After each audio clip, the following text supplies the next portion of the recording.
everybody, and welcome to episode 3 of the Shinesparkers podcast. I'm Amanda Van Heil. I'll be your host for today. I have with me staff members Darren, as well as James, and special guest Eric Kozlowsky. So, James, you haven't been on the podcast before. Tell us a little bit about yourself. No, I've not. Anyone that knows me, I'm James Bowden, otherwise known as Dalagonash on social media and such. People might recognise me. I used to do a lot of work with Street Pass UK, which is now Nintendo Players UK. So I've got a little bit of podcasting history back there. But I am a huge Nintendo fan in general, so I'm excited to be back on a podcast talking Metroid. I'm a big Metroid fan. Main reason I wanted to come on the podcast was to sort of be a representative that didn't first encounter Metroid through Smash Brothers. I feel like I can bring a unique slant in not having encountered Metroid first via that. You mean those people exist? People knew about Metroid before Smash Brothers? I mean, we're rare. We're a rare breed. But yeah, no, I got Metroid 2 when I was very young on the Game Boy, and it took me a long time to beat Metroid 2 on the Game Boy. I got to one bit looking for a spider ball, looking for a little gap where the spider ball's got to go, and I swear it must have taken me the best part of 9 months. But I was a child and an idiot, but eventually found it, and Metroid just always captured me with that sense of intrigue and mystery as you delve into these planets and discover all these abilities and become sort of a master of that environment. And so yeah, I've always been a fan, even if they confuse me a lot. But yeah, no, I've followed the Metroid series all the way through. But yeah, that's a little bit about me. Excellent. And obviously I've known you for many years as well, and yes, we've become good friends, and we've always had conversations about Metroid throughout the years. 9 months on the Spider Ball is almost as bad, but maybe not as bad as being stuck on Noob Bridge in Super Metroid for 2 years. So you're still okay. Yeah, that's so. What would you say is your favourite Metroid game? Do you think is it Metroid 2, or do you have a? Ooh, I mean, I love Metroid 2 for a lot of reasons, but that game is super. Well, if you're playing the original Game Boy one, it's super hard to play nowadays. It was super hard to play back then. But if I was to say what my favorite Metroid is, probably Metroid Prime, because that was the one that I really felt invested in Talon 4 when I arrived there, and I remember just when I got that over the weekend, just absolutely living in that world and reading all the logs and just looking at the environments and walking out into Fendrana Drifts and and I'd played Super Metroid and I'd loved Super Metroid, but I really felt that Prime made good on all of the ideas of Metroid and then put them in that 3D space. And again, idiot child, I'm like, oh my god, it's 3D now, and therefore really loved it. No, but I think Prime is probably I'd probably put it as my favorite, just because I think it's fantastic. Well, we are so lucky to be joined by Eric Kozlowsky with us today. He is a former Retro Studios employee, and we're going to ask him a few questions. Eric, thank you so much for being here. Happy to be here. Thanks for having me. I, on the other hand, am actually an OG Metroid fan. I have been there since day one on the NES, so my experience runs deep because I am an old man. Yeah, I mean, I actually had the luxury of not knowing that Samus was a woman when I first played Metroid, and being surprised by that ending, which was pretty cool at the time. I was probably 7 years old, I think, when I played the original Metroid. And yeah, so I mean, though mark of shame, I have never played Prime 2 or 3 or other M. So. That is definitely a cone of shame around my head for those. But yeah, and Super Metroid is probably my hands down favorite. You get a pass for not playing the other one since you started off in the NES era. I think that overrides everything right there. Yeah. And did you beat Metroid 1 on the NES? Did you use any guides, or was it all just your 7-year-old brain? I mean, I had 2 older brothers, so I'm sure there was some, cooperation going there. And God, we had to have had an issue of Nintendo Power or something. I mean, that game was so obtuse. And we were playing on a black and white television, which made it Oh even my harder Oh to my to God. navigate. Wow. Like I didn't know for the longest time that the different regions of Zebes was like color coded You still found enjoyment from the game as well. somehow. Not frustration. Well, the thing is, you know, like back then, games were so few and far between, and you know, money being what it is, like you had one game for like 6 months or more, so like that's what you invested in. Yeah, I'm pretty sure I didn't beat it myself. I'm pretty sure that a lot of that was watching my older brothers play it, and you know, just being like, oh, that's cool. Maybe some help from your friend Justin Bay. Yeah, yeah, I definitely remember when that password came out. Yeah. And then, yeah, but I remember like reading, I remember, you know, a 7-year-old kid being like super disappointed. I was like, it's a girl. Oh, man. And unfortunately, I think a lot of people haven't grown out of that 7-year-old mindset. So, but yeah, I mean, and then by the time like Metroid 2 came around, I got that on my Game Boy, but it was so difficult to play that I never got really very far in it, I don't think. And then Super Metroid I just devoured. I mean, that game is just perfection. It's just so well balanced and just designed that it's just, I feel like, yeah, it's so infinitely replayable.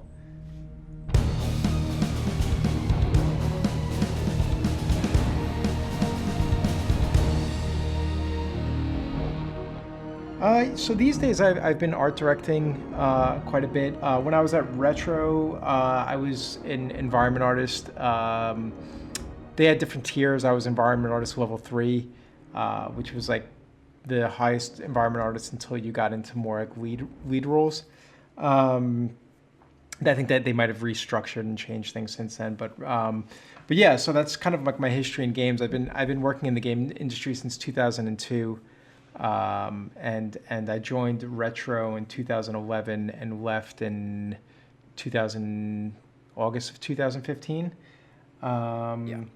So this was around the Donkey Kong era. Yeah, of so Retro, I joined Retro pretty much right in the very beginning of Tropical Freeze. The team was working on Mario Kart 7 for the 3DS, and me and one other artist were working on Tropical Freeze, while the rest of the team kind of wrapped up Mario Kart. So I was there on the ground floor for Tropical Freeze, which was pretty rad. Yeah. So what inspired you to become an artist within the games industry? You know, for the same reason I just talked about Metroid. I was there playing video games from day one, pretty much. You know, like my first system was an Atari 2600. It was a hand-me-down, and then so I've been playing games since I can remember, and I always wanted to make them. And the funny thing is, like, information about how to make games was so scarce back then that, you know, I remember my older cousin being like, oh no, if you want to make games, you have to be Japanese, you have to live in Japan, and you have to be good at math. And those are two things I wasn't. I'm not Japanese. That's and what I'm my sister told me. She didn't tell me the thing about Japan, but I said, I want to make a game. And I was like, you know, around 7. And she goes, well, you have to be good at math. And I was just like, well, screw that. Yeah.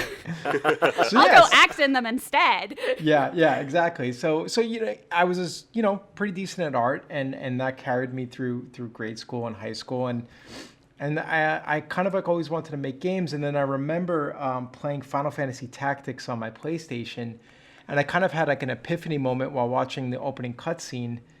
I was like, you know, if I can't like make the actual games, you know, I was like, maybe I can work on the CG intros to video games. Because, you know, Pixar, I knew, you know, was in California, and so I knew CG stuff was made in America, and you know, my young idiot brain put 2 and 2 together. And so like I thought about getting into you know, CG and animation, but I always had that goal, that singular goal of like working on games. But so I graduated high school in '98, and I was going to go to art school for CG animation.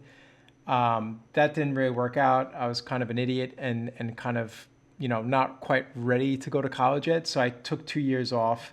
And then in 2000, I saw that there was a game art and design degree in an art school in Phoenix. And so I was like, all right, well, it says in the thing, game art and design. If I go there, I'll get a job in the game industry. So, you know, this was in 2000. There was like, you know, 3 schools in the country that did game art programs. So yeah, I went to school there. I got my bachelor's, and then got a job straight out of school working in North Carolina at a company called Vicious Cycle, and I worked on Robotech and Spy versus Spy, and yeah, and just have been continuously working in the industry in one form or another since then. So what led you ultimately to apply at Retro Studios? So yeah, so I was living in LA. I was working at Square Enix, and that project unfortunately got canceled, which is a bummer because it was a really cool game. But Square was going through some pretty tough times. That was right around the time when Final Fantasy XIV launched. So I found myself unemployed in LA, and LA is pretty expensive. So I just started sending out my portfolio, and I saw that Retro was hiring, and I had never been to Texas or Austin. And as a New Yorker, I was like, Texas, really? But my partner at the time, she had been to Austin, and she was like, no, Austin's amazing. Like, you should try for it. I think it would be a cool place to live. So I applied and interviewed with them, and really enjoyed the people I interviewed with. And of course, it's Nintendo. Like, for me, growing up playing Nintendo, like, this was kind of a dream situation that once it started becoming more and more serious, I was like, holy crap, this might actually happen. And it's funny because out of every studio I've ever worked at, I've known what I was going to be working on coming in, but Nintendo is so secretive that they wouldn't even tell me the project that I'd be working on. I didn't find out that I was working on Tropical Freeze until my first day of work. So I was speculating about what it could be. I had a feeling that it was going to be a sequel to Donkey Kong just because I knew how well received and how commercially successful Returns was. But yeah, so they hired me. I think I started in July of 2011, and yeah, it was fantastic, and it was an awesome 4 years working there. Cool. So yeah, let's move on a bit to your time actually working at Retro. I'm just sort of interested, especially from from art direction, because like the Donkey Kong games do a really good job of sort of telling a narrative with their environments as well as like what DK goes through in the levels. So like what was the best sort of lessons you learned from like designer and art perspective while you were working on Tropical Freeze? I mean, the biggest challenge for Tropical Freeze was we had a rule that the only things that could be like magically floating in the air were the barrels. And so from an art direction standpoint, we had to make sure that the world was connected and kind of like, believable, which sounds silly when you're talking about Donkey Kong, but it had to be like connected in a way. And so everything we designed kind of had to have that in mind. And all the environments kind of had a loose connective kind of story as you played through it, which was kind of weird because if I remember correctly, and maybe I'm just misremembering, we never really had conversations about that because artists would work on one level at a time and then they may jump to a completely different level. Like, I worked on Windmill Hills, but then the next level that I worked on was Scowl's Arena, the boss fight. So there's like 10 levels in between those two environments. So there was no real kind of like linear way of creating the levels. So from an art direction standpoint, we kind of would have a meeting about, the designers would design the meeting in kind of what we called gray mesh, just collision. And then we would have a meeting about what is the kind of gimmick for the level, because every level had its own kind of thing. In the case of Windmill Hills, spinning platforms. So then, we were like, okay, well, we'll make them all windmills. And then the artist on the level kind of had kind of free reign to kind of design what the art was going to look like within the theme of the level. We would create a theme kit when we would start working on the level so that we would know like, okay, here's the kind of general direction for the level, but then each level would have its own unique things. Windmill Hills has windmills no other level really does. So those were unique items for that level. But so like learning how to kind of create a cohesive kind of environmental narrative was kind of a fun challenge, and something that I took with me going forward. But yeah, that was a pretty fun kind of thing, because we didn't really have a lot of concept art support on the environment side. So a lot of concepts we had to create on our own, or kind of use one concept and then kind of extrapolate from that concept. So yeah. Well, you clearly did a good job, because I keep seeing people mention on like a daily basis that Donkey Kong's platforms don't magically float. So clearly people were paying attention. No, it's I am super proud of continuously seeing that game pop up, and people saying like, "Oh my God, it's one of the best platformers ever," which is like, holy crap, do you know how many platformers are out there? And then, high praise. It definitely is. And then a lot of people, like hold it up to, the original trilogy. Like, I think the original trilogy is fantastic. I do think some people have the nostalgia glasses on when they're like, it's not as good as, Diddy's Conquest. And I'm like, maybe, like, I don't, like, so I know that's probably, I'm going to get hate mail for that, but yeah, so. I was playing Donkey Kong Country 2 the other night. It's still good. Don't get me wrong, they're fantastic games. I think Tropical Freeze might be better. I think Tropical Freeze definitely does a lot more. Yeah. You had the capacity to do a lot more than. And Red did pump that out in a year, so kudos to that team as well. How the hell they were as prolific as they were back then is beyond me.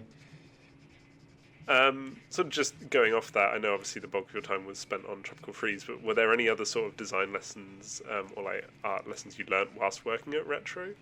Yeah, I mean, a lot of it was more like technical stuff and trying to be as efficient as possible, reusing objects. Some of the more nitty gritty stuff. The thing with Nintendo, and this, probably comes as a surprise to no one, but, like, design is paramount. And so they would, I would be halfway through a level and they would come in, we would get visits from Tanabe-san and the rest of SPD, and they would play test the level and be like, no, this level is too short. We need to add a section to it. And then I would have to just tear apart my level and then so it's like, if the design wasn't working, everything had to stop. These levels have a flow to them, and you could see that when people speed run it.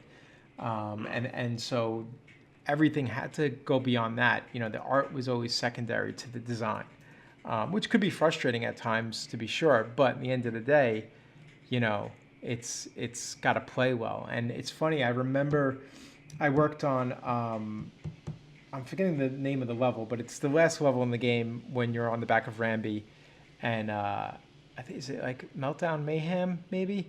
When the whole like ice, Snowmad's ice palace is kind of melting, and you're running on Rambi while you're getting chased. I definitely know the level. I just can't think of the name. Yeah, and you nailed it with the alliteration. Yeah. You're probably right. And I remember like when the designer I was working with like handed off the level to me, and I'm like, I remember going to him being like, are you crazy? Like, this is impossible. No one can beat this level. And then by the end of the time working on the level, like, I can beat it in like 2 seconds. And so like, the design was just so tight that even if it seemed like impossible in the beginning, like, it was never cheap. It always, there was like a smartness to the design of the levels. And so like working with the designers and seeing the decisions that they made of why they were putting platforms in certain areas and kind of enemies in certain areas was pretty illuminating. So that was a pretty cool experience.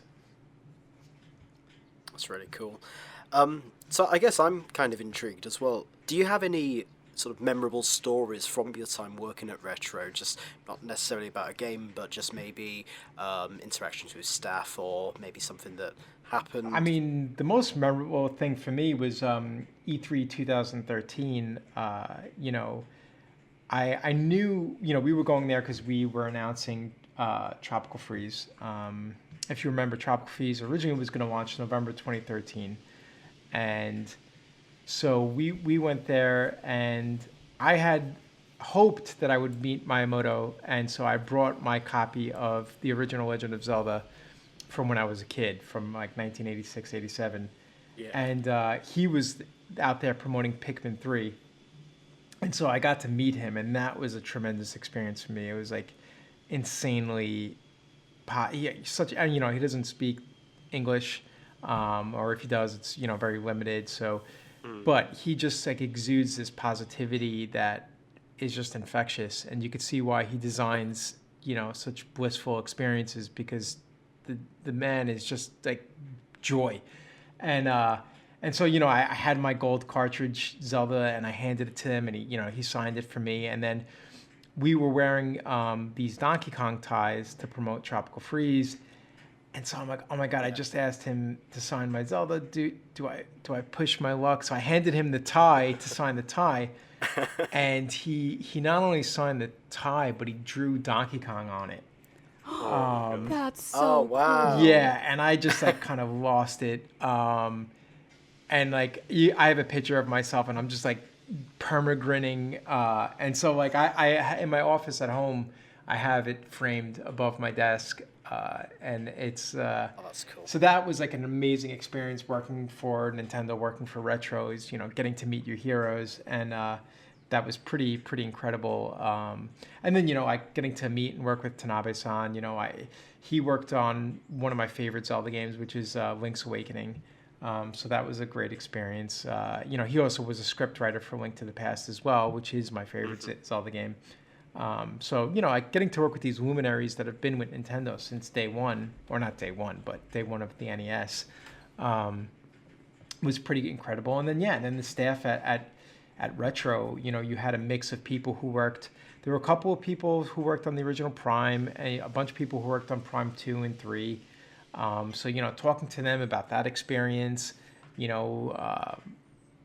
it was like when before Prime was Prime, when it was just a generic sci-fi game, and that was kind of cool. So hearing stories about that, and when it came on that they were going to change this sci-fi game to be a Metroid game, and what that was like. So hearing those stories was super cool.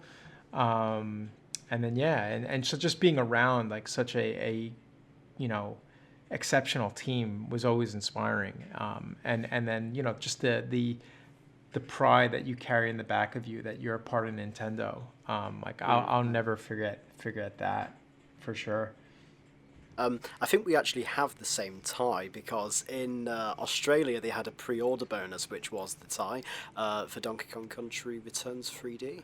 And I always wanted one because we actually have the same initials. Nice. So That's very I always cool. wanted like a DK tie. It was like something I always wanted. So that's really cool though. It's really cool that you managed to. Yeah, I could send you guys. I'll send you guys a photo of it after we're done. I'd love that. Yeah, it's pretty rad. I think there's only because after I got it signed, I went back to Austin, and I showed Michael Kelbaugh, the president of Retro, and he was just like, that is the coolest thing in the world, like, oh my God. And then he was just like, he had to have one, so like he sent 2 more to Japan to get. So like originally it was a one of a kind item. He just couldn't let you have it. No, He just wanted one of his own. He kept one for the studio, and then the other one was raffled off at our Tropical Freeze release party to another member of Retro, and it went to a friend of mine, Greg Ginther, who actually joined the studio like right when I did, which was kind of funny.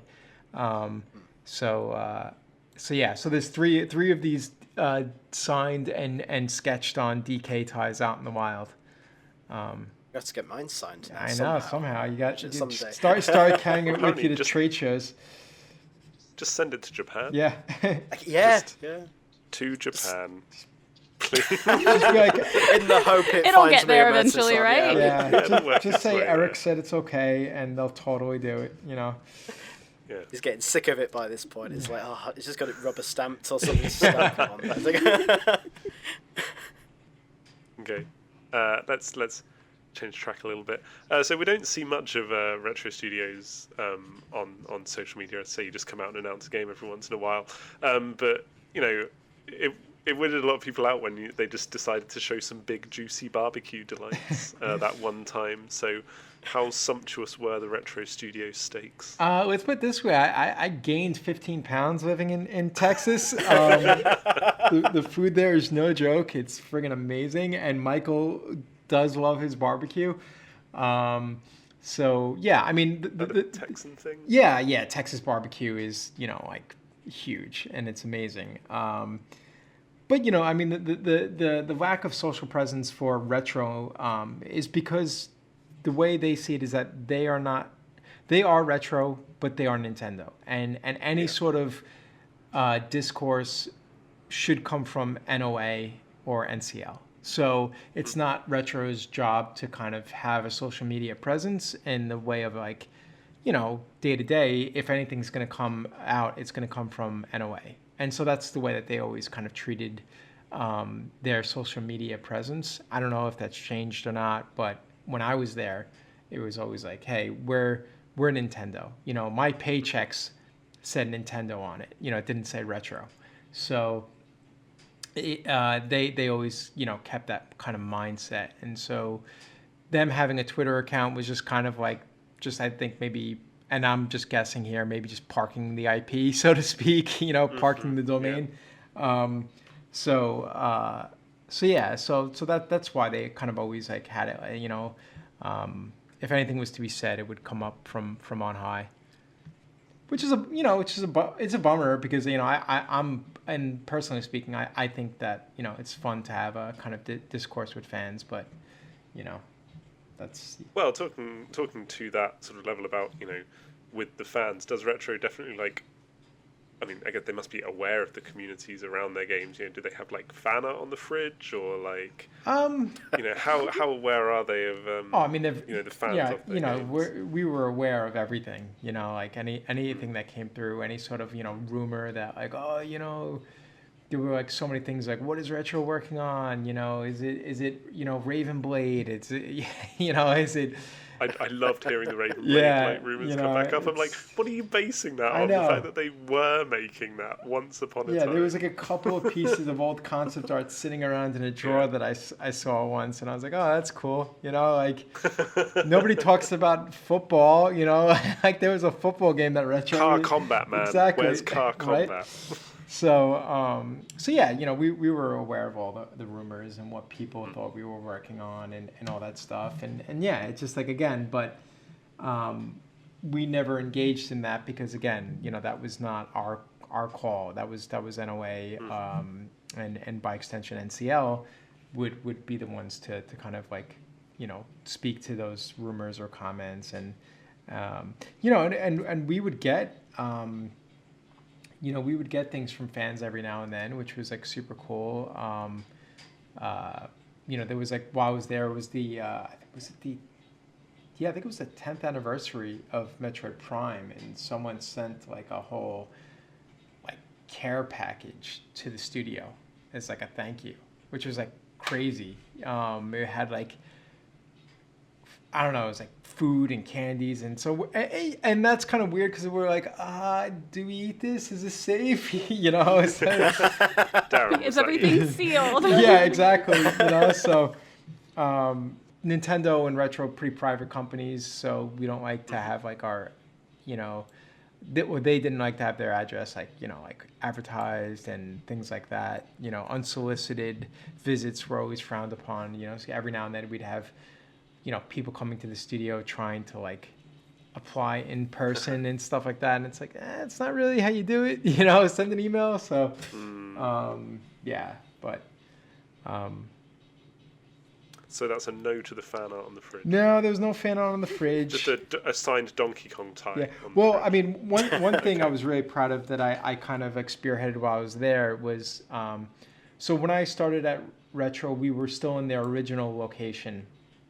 And about 6 months after, we moved to a new location, a more modern location. But there was no real art on the walls. And as an artist, like I love working at studios that have like concept art or marketing art on the walls. So we had these flat files with original concept art. The original concept artist for the Prime series, Andrew Jones, like he was a traditional artist. He did like a lot of his concepts on paper with charcoal, with with pencil, with paints. And so we had these on flat files. And so I talked with Michael and the facilities manager, Al, and I said, hey, can I have a very small budget to get these framed and hang them around the studio? And so I got the approval, and I went through, I organized all the concepts, and then I got a bunch of them framed, and we went around the studio hanging them up in the hallways, and to this day they're still there, and I'm proud that I was able to do that, because the concept art for Prime, 1, 2, and 3, Donkey Kong Country Returns, Tropical Freeze, like they're awesome. And so like having those hung up was like super cool to see and super inspiring. So we did because it's a reminder of the history of the company as well as what you've done. Yeah. So it's great to look back on. Yeah, absolutely. So big car combat concept. No, there was no car concept. There was no Raven Blade stuff. Only released titles. So those original, what was it? The original 4. There was none of those on the wall. So can you give us a little insight into how Retro approaches a new project? So for example, like how a game goes from the idea stage to releasing the product, like what's the timeline on that? Speaking to Tropical Freeze, like we knew it was a sequel to Returns, so we had a lot of the groundwork already kind of laid out for us in terms of like, okay, well, we know what this new style of DK is going to look like. It's different than the original trilogy on the SNES. But it was also, Retro's first HD era game, so there was also some experimentation of like, well, what is it going to look like in HD using normal maps, using different techniques that were unavailable on the Wii. So the process was pretty iterative in that way of just kind of like there was a period of discovery of like what is the look of this game going to be. But then, like a lot, again, like I said, a lot of it is design, so a lot of it was figuring out, like the level design and kind of iterating on that. But, we got to a point in November where we knew the game wasn't ready to ship. And so we got the approval to ship in February. And we were able to use that time to polish, a lot of the UI still needed work. There was a lot of bug fixing. A lot of particle effects still needed to come on board. So, Nintendo always goes by that philosophy that, a good, a late game is only late till it ships and a bad game is bad forever. So, that was kind of the process there. There was some, early kind of conversations in the, the beginning of like, who the villains are going to be for the game. What is the theme for the game going to be?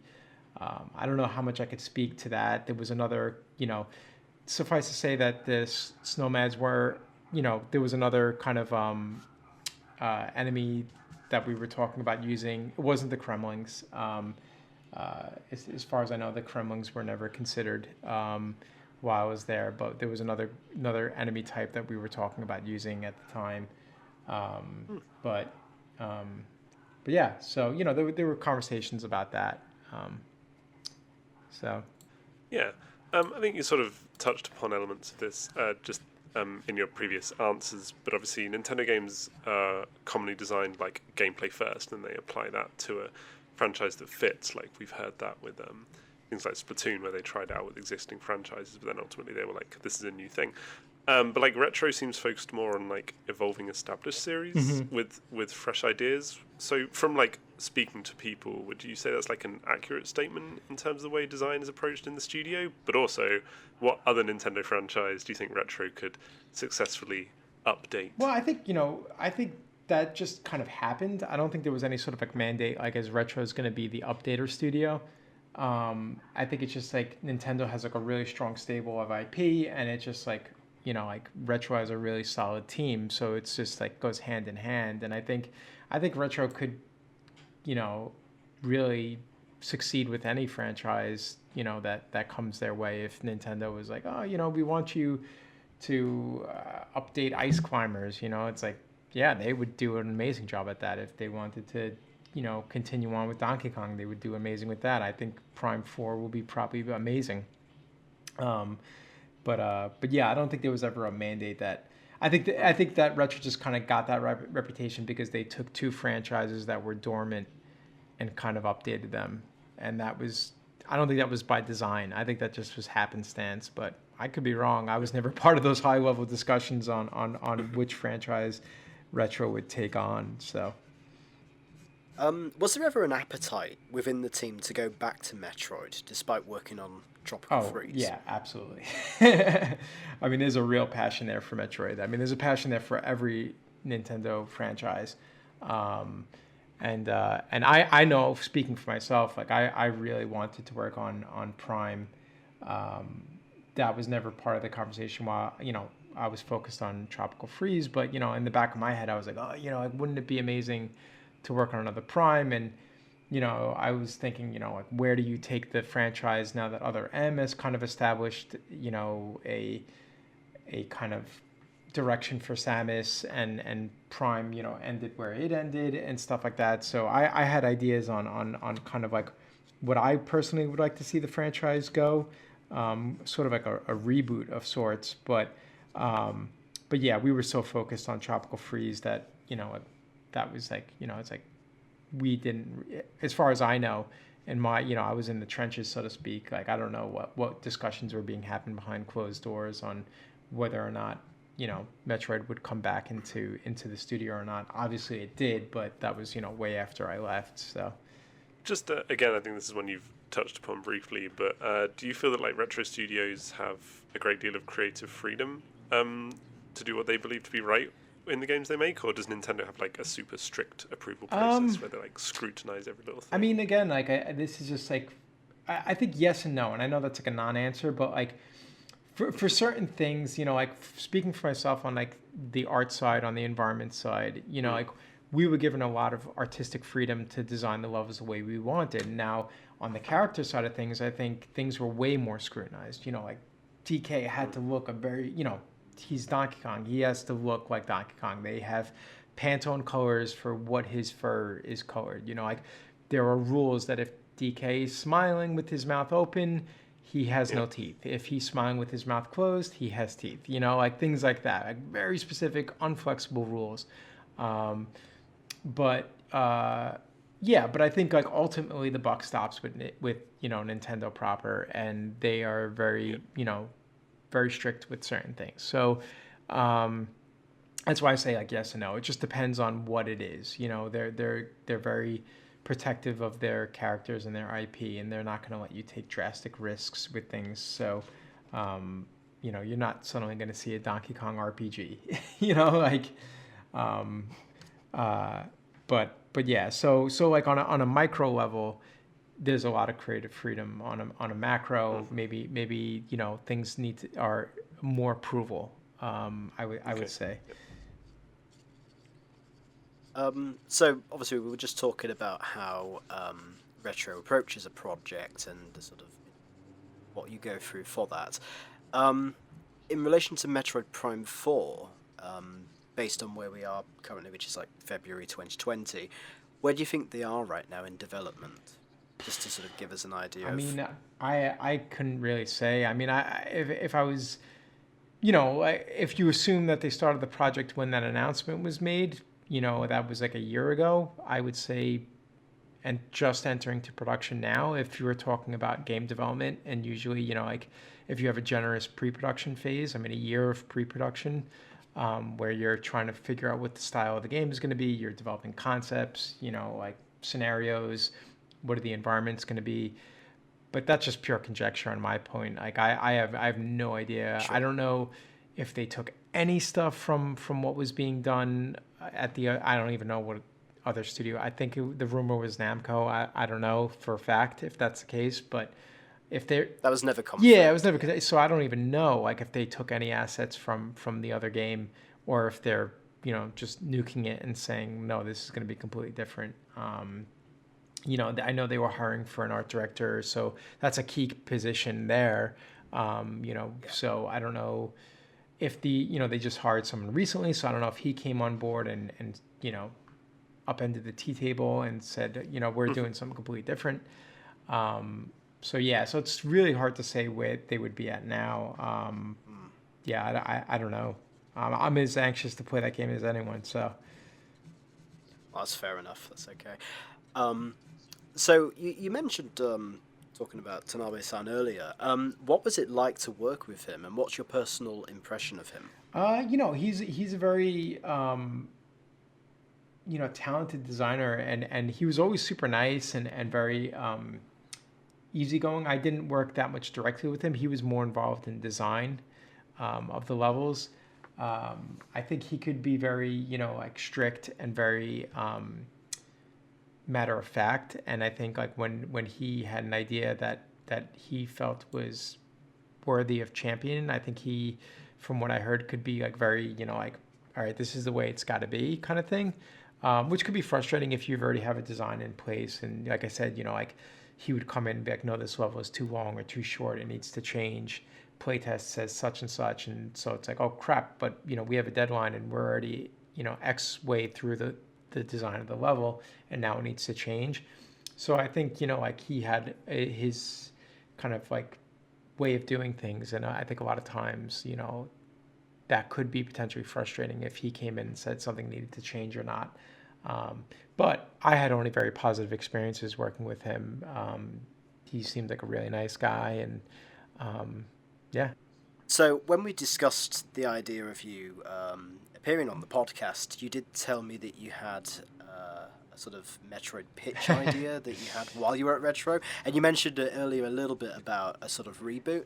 Can you kind of elaborate on that? Yeah, and again, this was nothing ever what could you share official. With us? This was me spitballing with friends at lunch and stuff like that. But it speaks to the desire that we all had to work on Metroid and stuff like that. And my idea was that because Other M was kind of received a little negatively, and the character of Samus I felt like was maybe portrayed not in the best way in that game. I was like, well, how could you repair that? And I was like, well, what if you kind of do a soft reboot where it's not a reboot, but my idea was that you have a new character, a new bounty hunter, and she picks up a distress signal from a planet and kind of touches down there. And the tutorial mission was you trying to find this distress beacon, and then you kind of enter into this derelict kind of facility, craft, what have you,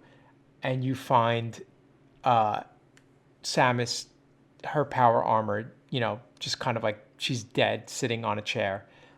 If you've seen the movie Conan, it's when Conan comes down and he finds his sword and there's the dead king there, it's kind of like that. And so this new character, she's, activates, a hologram, and it's Samus saying that, when Zebes blew up, if you remember, you see that little dot shoot off to the side, and everyone's like, oh, you rescued the little alien critter friends. But I'm like, what if that wasn't the alien critter friends? What if that was a contingent of space pirates that escaped with Metroids?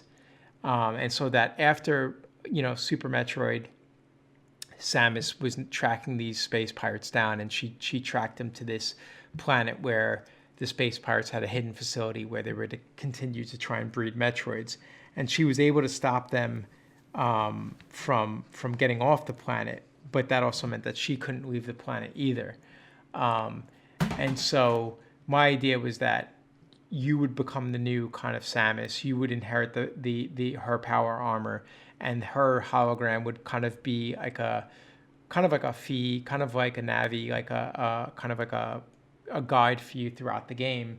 And so you would have to find and destroy this space pirate facility before they could, your presence there has kind of alerted a distress beacon for them as well. So now there's space pirates that know the location of this hidden planet, and they're going to come to collect, their property, so to speak. And so that was my idea. It was you could reboot it. It still has connections to the Metroid series proper, but it's also a new character and a kind of a new generation of fighting the space pirates. with connections to Metroid. So that was kind of like my idea. Again, this was during the development of Tropical Freeze, and it was just me like, hey, wouldn't it be cool if, so I am 100% sure there's nothing about that in the new Metroid Prime game. But I thought that would be a fun way to kind of reboot, still have a female character being in the power armor, because I think that's an important to the DNA of Metroid, having a strong female character, while also allowing Samus to, kind of like gracefully bow into the past and, do something new. But yeah, I don't know. I mean, I'd play it. Wonder how people. But I think that speaks. It does make me wonder. Oh, go ahead. Sorry. No, go ahead. I was just going to say, I do wonder how that would have been received by fans. Some as dramatic as killing off the main character. It's almost as dramatic as the reveal of Samus being female in the first place. Yeah. It's quite a wow. They did this. Nintendo did this. Yeah, and that's why it would never happen. It would be incredible if you could manage to like promote the game and advertise the game without ever actually revealing that nugget. Yeah. So that like everyone playing it for the first time like walks into that room and then I guess like just like scans a light over and sees the power armor. That would shake me. Well, yeah. I mean, you think about it. I mean, because like eventually you're going to be wearing the power armor anyway, so all the marketing material would be showing, quote unquote, Samus running around, but the person inside it is a different character. It would be like a kind of like a Metal Gear Solid moment where it's just like, oh my god. But yeah, I mean, and that speaks to a reason, why I ultimately left Retro is because these are the type of ideas that, if you're just an artist working at the studio, like I said, you're not going to get to work on this type of stuff. You could kind of like pitch ideas all day, but, as the saying goes, that's above your pay grade. And getting to that level, like I don't know if that would ever happen for me at Retro. And so that's why, like, it was with a heavy heart that I was like, you know what, I want to work on stuff that comes from my kind of creative background. And as much as I loved working on Donkey Kong, that was still the creation of someone else. And coming up with like, oh, I'm going to make this, cool, ice city, and that's my design. Like that's fun. And that there's definitely job satisfaction in that. But I want to, like, come up with an idea that then I can kind of like grow with team members and kind of, gestate. And I didn't see that really happening at Retro, and I could be wrong. And to this day, I still grapple with the fact if leaving Retro was a wise decision for me. I missed the people I worked with. I missed the culture of the studio. It was amazing. It was probably one of my favorite experiences working in games. But at the time, I felt like I wanted to be able to work at a studio where I could say, like, hey, I have this idea for a game. Do you think there's merit in this? And then kind of like working that out with the rest of the team.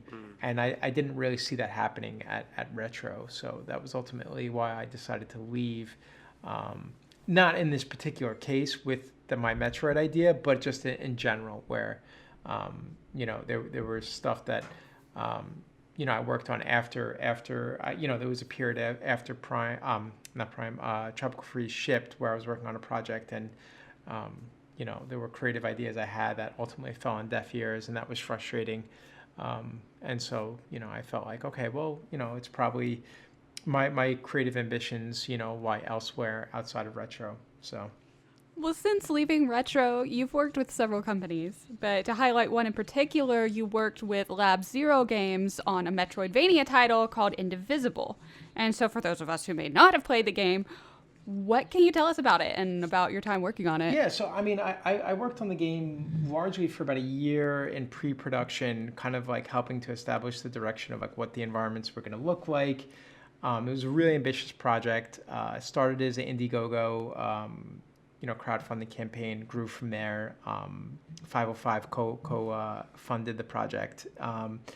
So that's an interesting game because it's a mix of a Metroidvania and a turn-based RPG, in the vein of Valkyria Profile.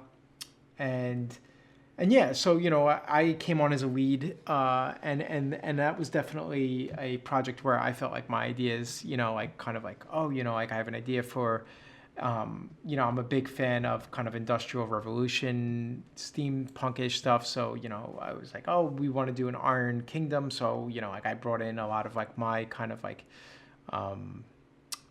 aesthetic for that environment in terms of like the reference that I gathered, and I was working directly with the outsourcing concept art house called Aquatic Moon, and so we would be like designing the concepts together, and I would be giving feedback on stuff that I liked, of course with the art director over at Lab Zero, and so unfortunately at a certain point came, they brought me on as lead because of my experience working on a 3D side scroller, and so the game has hand-drawn 2D characters and 3D backgrounds. And at the time, we were going very 3D with the backgrounds, but it was ultimately during pre-production not really meshing my 3D style, and they wanted to go a bit more hand-painted 2D with the backgrounds.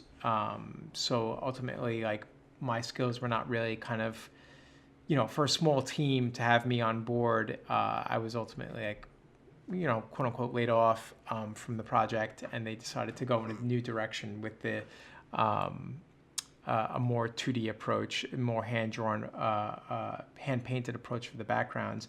So it was an amicable split. I understood for a small team, and I was happy to contribute what I did to the project.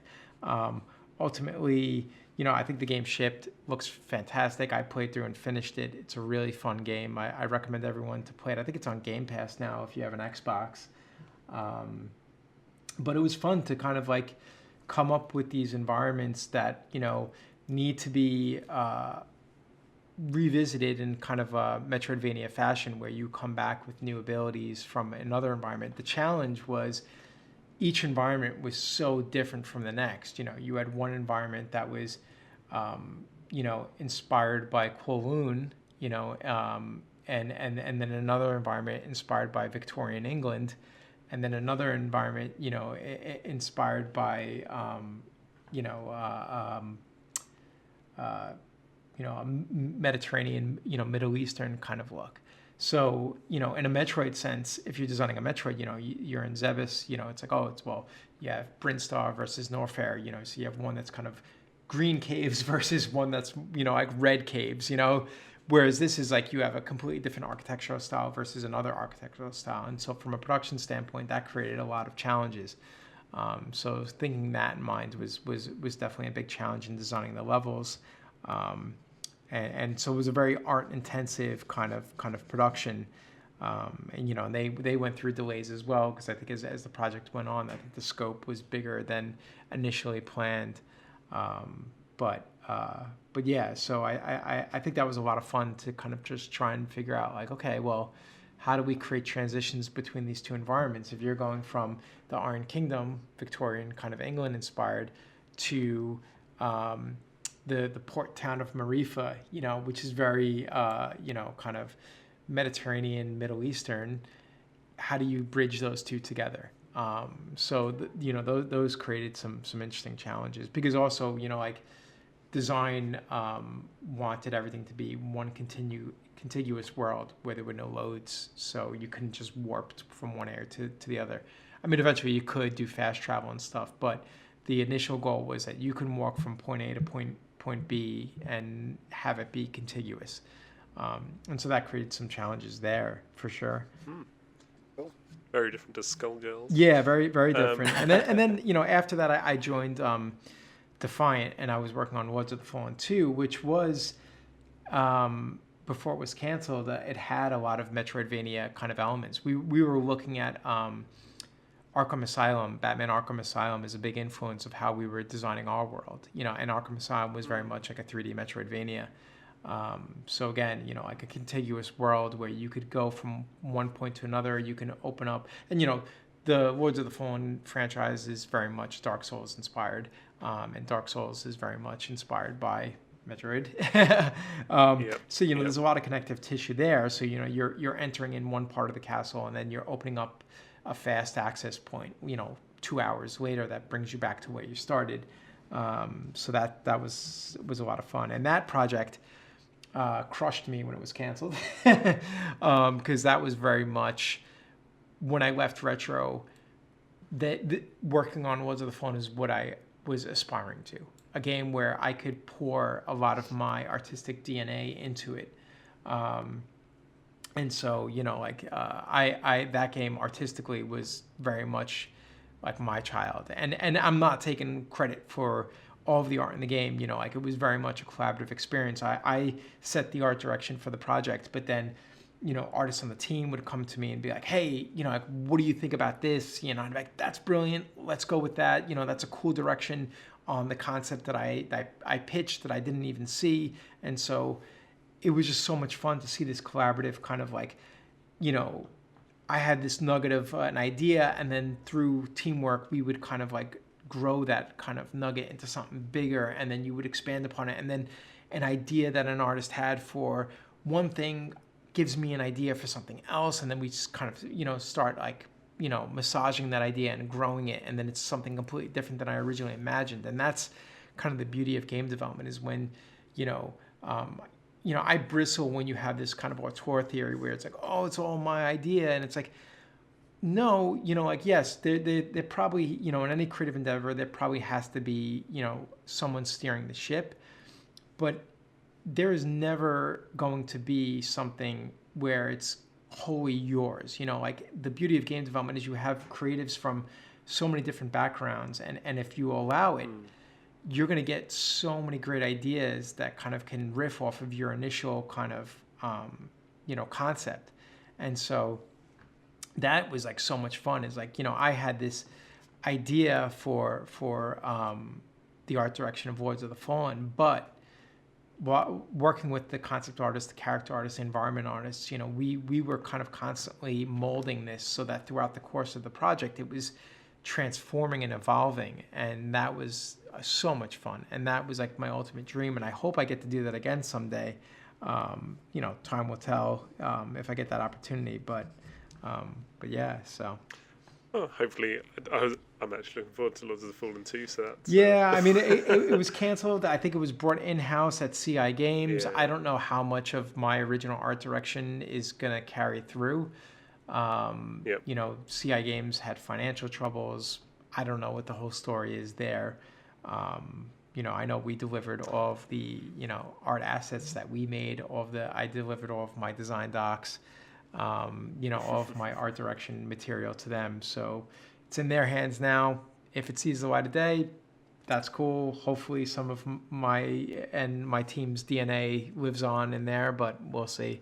So fingers crossed. Yeah, hopefully. But that's game development.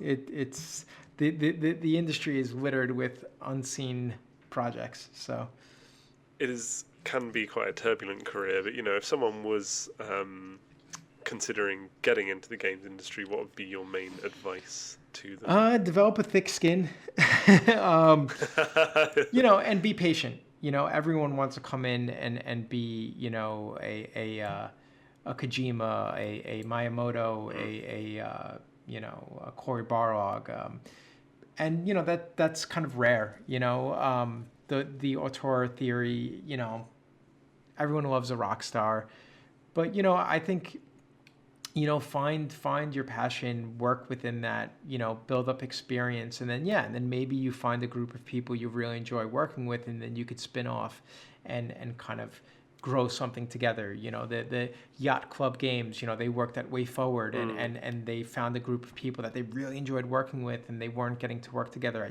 at Way Forward, so they we're going to do Shovel Knight, and there are tons of studios that have done that. I think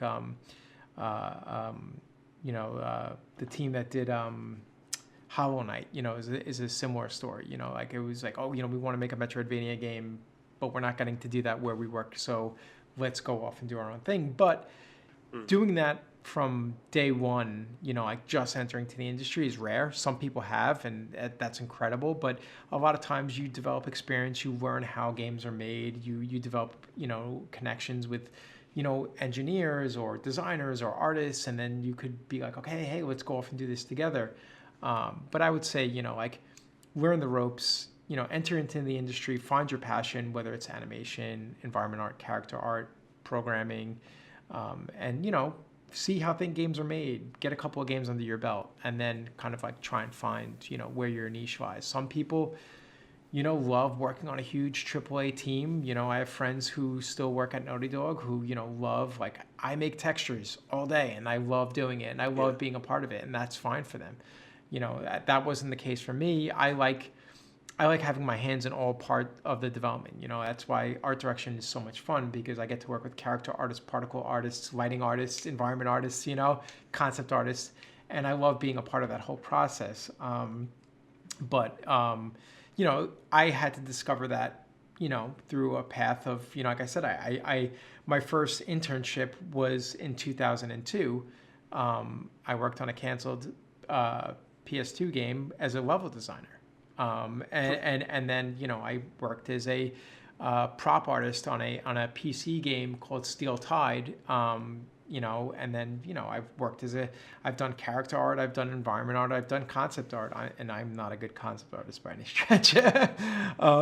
But I've had all these experiences that informed where I am today, and you're not going to know where you're going to get until you kind of walk that path. So, patience, I think, for anyone who's getting into the industry is probably key. And, and get ready for rejection, get ready for things to be canceled that you've been really passionate about, get ready for ideas to be shot down that you may feel like are brilliant $1 million ideas. Somebody, with the purse strings is going to be like, no, I don't think so. And so you have to kind of prepare yourself for that. And that could be frustrating. But, ultimately there is no feeling quite like seeing a game you worked on a store shelf, or seeing a YouTuber speed run the game you worked on, or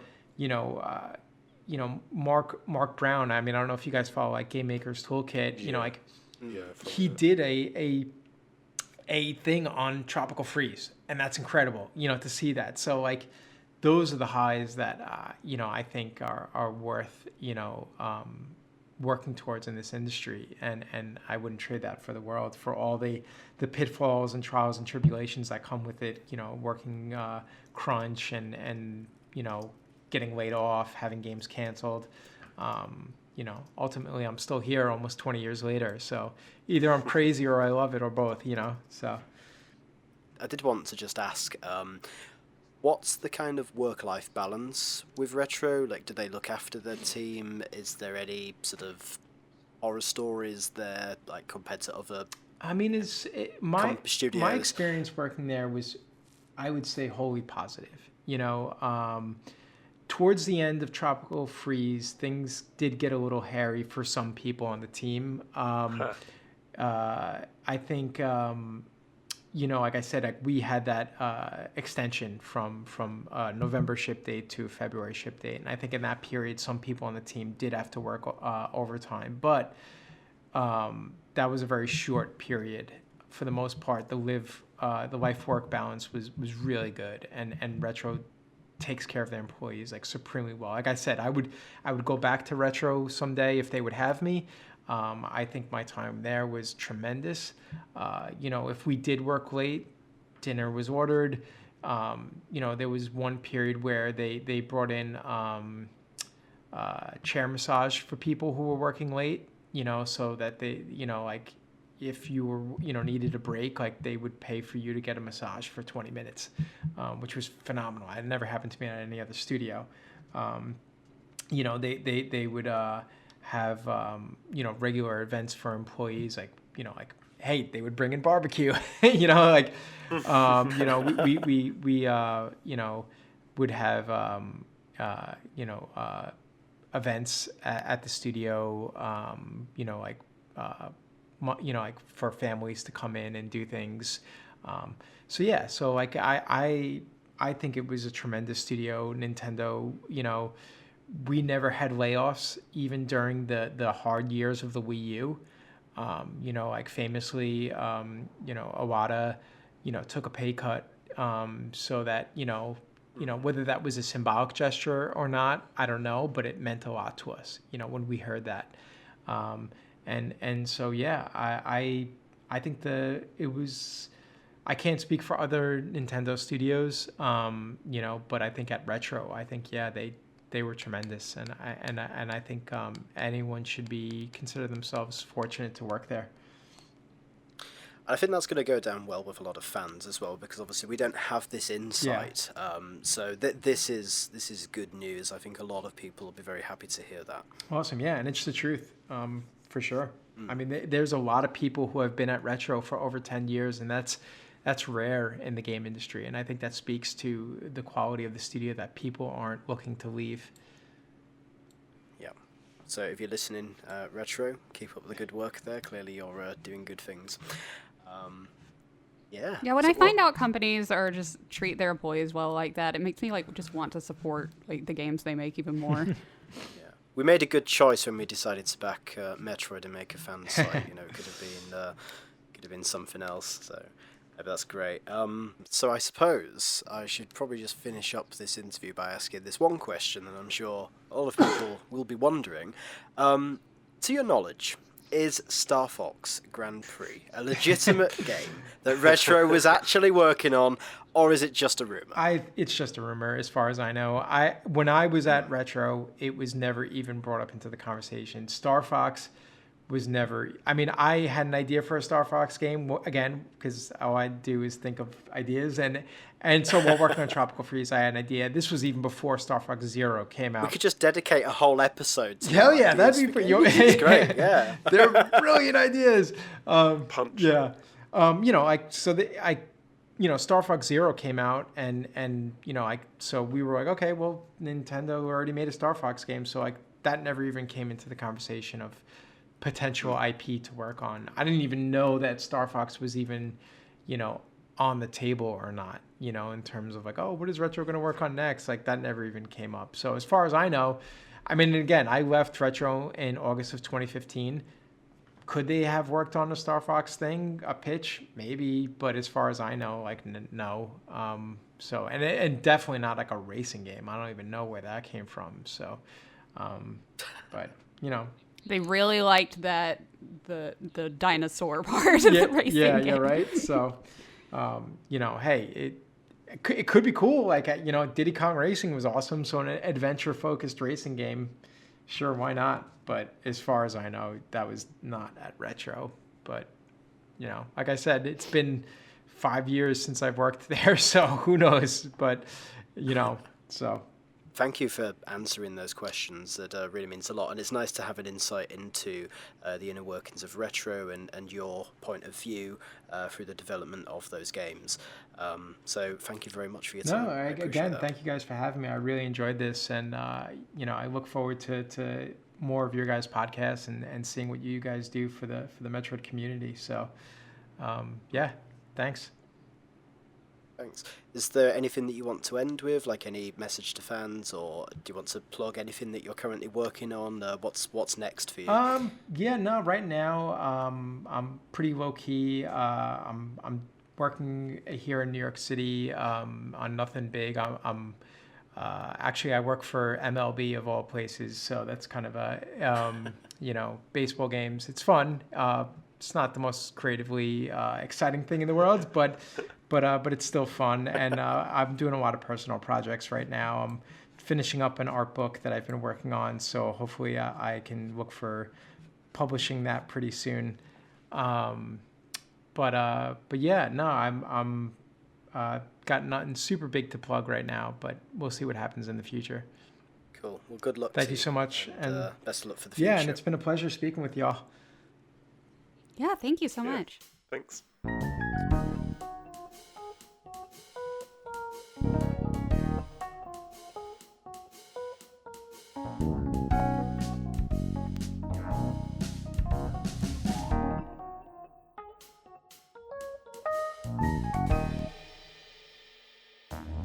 All right, so it is now time for the Shinesparkers mailbag. This question is, do you think we'll see Metroid Prime 4 at E3 this year?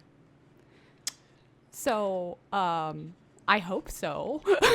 That's what I'm hoping, because I'll be there. And so I'd love to. But honestly, I think probably what we'll see is maybe a trailer. I'm thinking it's going to be Breath of the Wild 2 at E3 this year. At least that's my guess. It seems to make the most sense, especially seeing as Animal Crossing is like in 21 days. So that's not going to be E3. So I think it's probably going to be a trailer for Metroid Prime 4, and Breath of the Wild 2 is going to be the main game they're showing. For me, I think it's unlikely that we'll see Prime 4 this year. I just think due to some of the positions that have recently been filled, I think they're still into development with that. I think we're likely to see a trailer or some kind of update about the game, but no release probably until, I would say, late next year, which is kind of a concern because obviously we have the Switch. It's pretty late into its life now, so if there's a revision for the Switch maybe further down the line, like some kind of pro version, then maybe that would work out quite well. But I do worry that because of how long it has taken, we might end up seeing that on new hardware as well potentially. So maybe it'll get held back. Hopefully not. So I think if I was a betting man, I'd probably say next year in the sort of maybe holiday season. I think speaking from just my experience in Tropical Freeze, I mean we didn't show anything for that game until like 6 months before we were potentially shipping. And so if that rings true, then then you probably won't see anything for Prime 4 this year, if they're keeping in with that style. But then again, even Nintendo announcing the presence of that before development even started was unique. So who knows? Because normally Nintendo doesn't show anything until it's ready to be shown, and just even showing a logo is a kind of a unique situation for that game. But yeah, like I said, so they've already broken precedent with the announcement that Prime 4 was in development. So maybe they will show like a work in progress trailer or some splash, CG kind of thing. But if precedent is anything to go by, they probably won't show it until it's like just about ready to launch. So I think if I was to go out on a limb, I reckon, as you said, Darren, I think we will hear about Metroid Prime 4 at this year's E3, but I think we might hear about it more in a Metro is still working on it, don't worry, it's happening. Also, please enjoy our new 2D Metroid or something. Like, I feel if they're going to talk about it, it will be because they need to reassure Metroid fans that Prime is still happening. Yeah. Especially if they've got other Metroid projects in the works, because that's half the reason why Metroid Prime was originally announced. Kind of feels like it was because they then wanted to go and here's Samus Returns. So that way it was we're doing the big budget one, but in the meantime, here's a cool 2D one to play. And I kind of feel that for me would be the reason to mention it, because as you guys have said, I think it is way too early to actually see anything concrete about Prime 4, beyond a tease trailer. I hope so. I'd love sure. to see what they're doing over there. So yeah, same. It would be really nice to know what's actually get a hint to it. I guess Nintendo has bucked the trend a bit more in recent years, hasn't it? We got the Bayonetta 3 trailer super early and stuff. So we'll just have to wait and see as it goes. Possibly, like I say, I think next year. I think is probably more likely. Definitely for anything concrete. Yeah, I think like you guys said, it's just going to be kind of a, hey, we haven't forgotten this. It exists. Yeah. I mean, I'd always love to be surprised, Oh, yeah. Just drop a big old reveal trailer on us. But I feel like if Breath of the Wild 2 is gonna come sooner rather than later, because that's kind of the feeling I'm getting, then you wouldn't want to take attention away from that. No. Plus, Prime 4 has to be ready as well. They can't rush something like that out, because can you imagine waiting all that time, cancelling the previous project, restarting development, and then putting out a mediocre project? Fans don't want that. Nintendo wouldn't want that. So It will take as long as it takes, but we know it's coming. And I think, considering that they have made such a public statement about it, they are going to deliver it, and it is going to be it's going to match expectations. I'm sure they're going to put a lot of effort and work into it. They're probably regretting announcing it now in the first place anyway. So until it was ready. So if you have a question that you would like to have asked on the mailbag, make sure to let us know using hashtag Shinesparkers on Twitter or comment on our Facebook page post for episode 3. So everybody, thank you so much for listening to episode 3 of the Shinesparkers podcast. I'm Amanda Van Heil. I've been your host. You can follow us on Twitter at Shinesparkers. Also visit our website, shinesparkers.net. Darren, anything you wanted to add? No, just once again, thank you very much to Eric for joining us. I think it's been great to have that insight from you, and good luck for the future. Thanks so much for having me. I really enjoyed it. See you next mission. Bye. Until next time, see you next mission. See you next mission. There we go.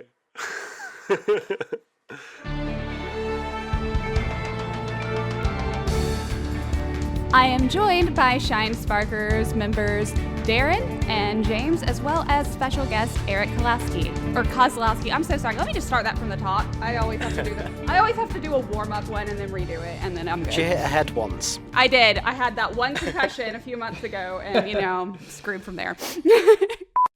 Also, I apologise if there's the occasional baby sound in the background. Isaac's just having his Oh, it's dinner. my He's chair not having a good creaks time. and I'd rather hear there's his radiator. I'd rather hear a cooing baby than a clanking radiator. So Fair. in the world, so it was very I think I hear my pipes going. Those Wow. those are the gnomes that live in my New York City pipes. So apologies to listeners. This is what happens when you live in a city that's hundreds of years old. So Powerful pipes. So you got Yeah. David Wise on the drums in the background there or something. imagine how fun that is to hear in the middle of the night when you're sleeping. So, I remember the first time my girlfriend came over, she was like, "What the hell is going on?" So Someone's breaking the wall. seriously, Nah, it's just radiating. no, it's just gnomes living in the pipes. Editing is magic. That's It true. is. Like it never My Little happened. Pony told me it was friendship. Nice.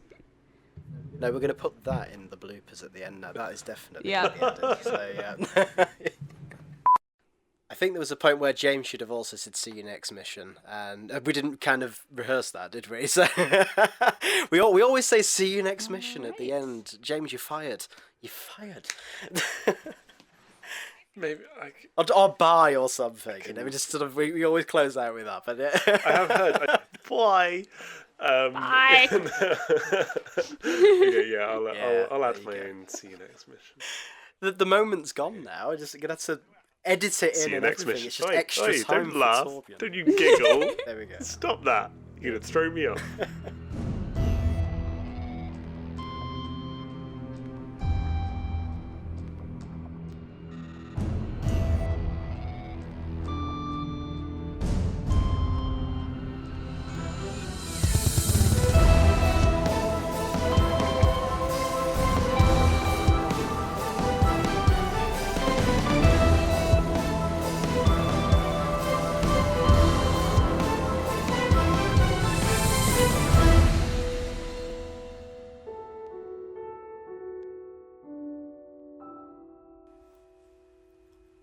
This podcast was edited by Torby Brand, with music by Maserati.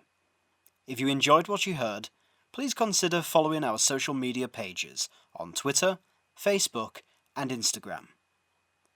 For the latest Metroid news, community features, and exclusive content, check out the website at shinesparkers.net. See you next mission.